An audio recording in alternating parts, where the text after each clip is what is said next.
বন্ধুরা, একে ব্লগ থেকে ভিডিওটা শুরু করছি। আজকে একটা রান্না নিয়ে চলে এসেছি।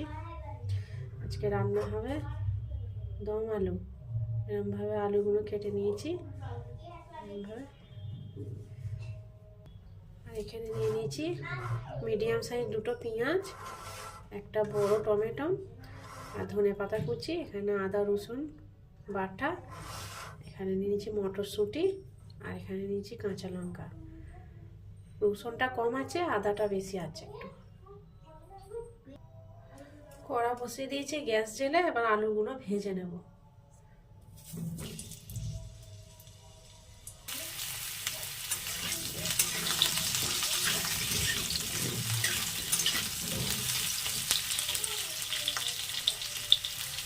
আলুগুলোর মধ্যে অল্প করে হলুদ গুঁড়ো দিয়ে দেবো।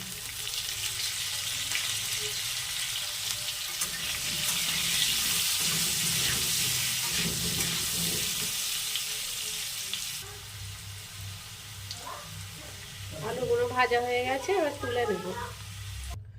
আলুগুলো তুলে নিয়েছি, ভাজা হয়ে গেছে। ফোড়নে দিয়ে দেবো গোটা জিরে আর দিয়ে দেবো দুটো ডালচিনি, একটা এলাচ আর দুটো লবঙ্গ দিয়ে দেবো।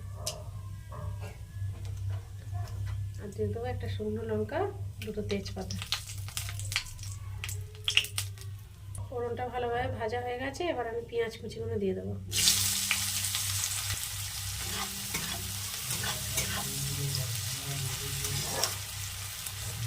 পেঁয়াজটা ভাজা হয়ে এসেছে, এবার দিয়ে দেবো টমেটো কুচিগুলো। টমেটো কুচির মধ্যে হাফ চামচ লবণ দিয়ে দেবো, ছোটো চামচে।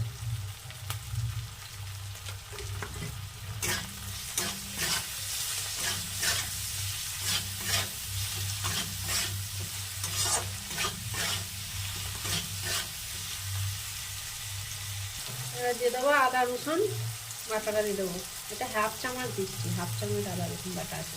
আদা রসুন বাটা দিয়ে দিয়েছি। এবার দিয়ে দেবো মশলা। এক বড় চামচের 1 চামচ ধনে গুঁড়ো, হাফ চামচ লঙ্কা গুঁড়ো, হাফ চামচেরও হাফ হলুদ গুঁড়ো, হাফ চামচেরও কম আছে দিয়ে দেবো।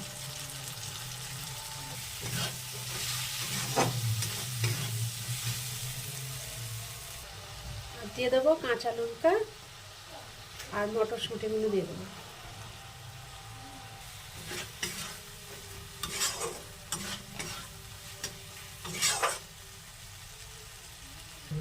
মশলাটা ভালোভাবে কষানো হয়ে গেছে, এবার দিয়ে দেবো ভাজা আলুগুলো।